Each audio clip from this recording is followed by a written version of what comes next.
มหนาวพัดมาอีกแล้วน้องแก้วคงหลงคอยพี่เคยสัญญาให้ไว้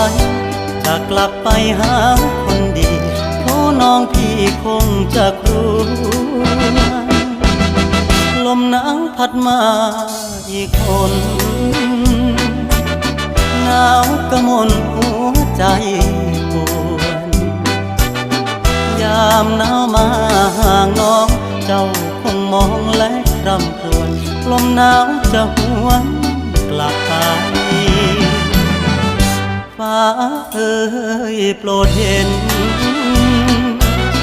ฟ้าโปรดเป็นพยานให้ความรักยังไม่คลอนนิรันดร